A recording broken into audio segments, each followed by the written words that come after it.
Welcome back to the conversation on the TOIT network. Joining me now is Kim Mangan. She's running in the 23rd district against a Republican you might recognize, Kevin McCarthy, the leader of the Republicans in the House. So if Kim wins, that'll be a sea change, and we're going to talk about how she can make that happen right now. So Kim, welcome to the Young Turks. Thank you, and thank you for having me today. I sure appreciate it, Jake. No problem. So, Kim, you're a United States Air Force veteran. You're a systems engineer. I want to get into why you decided to take out McCarthy in the first place in a second. But first, for people who don't know, 23rd District of California, why is that a bastion for the Republican leader in the House? I think that we haven't really focused on getting rid of him. And yeah, I mean, it's a rural district, but it's very diverse. So one of the things we are focusing on is how diverse it is and getting the message out to the entire district. So historically, it has been Republican, but it now has a great number of Latinos who live there to work there. And so the demographics is changing as it is throughout the country and certainly throughout California. So what do you think is the key to winning that race? Is there a better way to activate voters in that area, and will that be enough? The way that we're going to win the race is getting my message out. And my message is I'm an Air Force veteran. I was an aircraft mechanic, a systems engineer, a single working mom.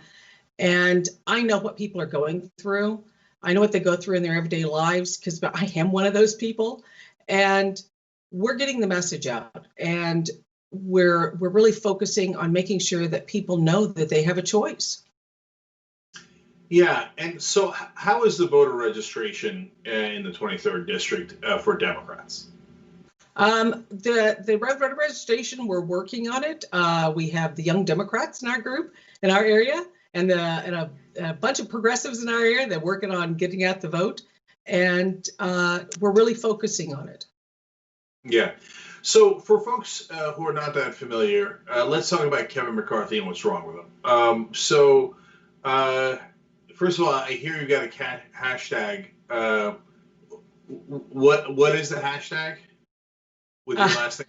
Get that man gone. I can't love that any more than I do. I love the double meaning. Hashtag get that man gone.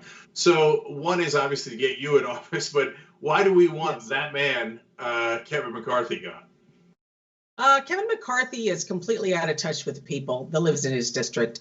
He is focused on special interests and big business and big money, which based on the his voting for the coronavirus relief bills, his trying to put into them, it was all focused around big business and making sure they got a share rather than focusing on what the people need. Yeah, let's talk about his reaction to coronavirus a little bit more. So I know the Republicans said no to more unemployment benefits, and they have deprioritized giving to the average American citizen.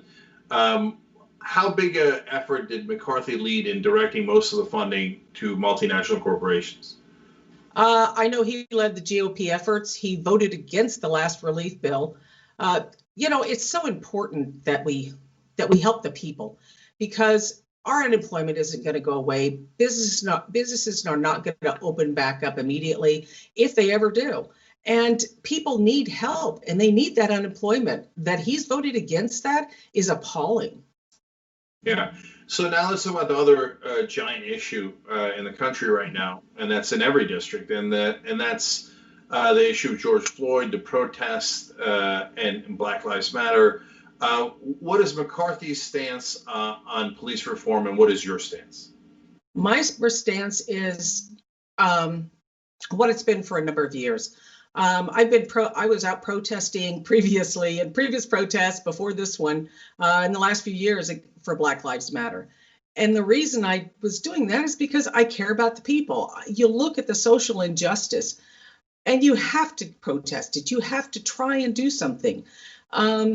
That's one of the many reasons that I want to go to Congress. But McCarthy, his stance is he has publicly said he supports Trump's law and order, setting the troops against our citizens. It's just that's horrible. Yeah, and I would say it's un-American, probably Yes. because it's in our Constitution that you can't do that. It's in all of our laws that you can't do that. And it's against the culture of America to use the military to police our own citizens and maybe to shoot upon our own citizens, which is part of policing sometimes. Yeah, as a veteran, I took an oath to support the Constitution and to defend the Constitution. And that's an oath of office that Trump and McCarthy both took. And they're acting as though the military should be set against its citizens, which you're right, it's in the Constitution. And they're trying to break their First Amendment rights, which is a peaceful protest. I mean, there's nothing about this that is constitutional or right. So, Kim, do you know what percentage of the time McCarthy votes was Trump? 90. It's either 98 or 99. Yeah. Very, very bold of him to disagree about 1.5% of the time. Oh, I know. Yeah, So, he is. He's what Trump call him. He's this is my Kevin. That's what Trump calls him. oh, I think hashtag Mike Kevin might be even more damaging than hashtag get that man gone. Look, sometimes what the Republicans do is they'll take the person they think is the most vulnerable within the Democratic Party, whether it's leadership or someone else, and they'll pretend that they're running against them rather than the individual that they're running against. But in the case of the Republican Party, Kevin McCarthy is not alone. It's not just because he's the leader of the Republicans in the House. Almost every candidate that I talk to on the Democratic side says the voting record of the Republicans are 98 or 99% with Donald Trump.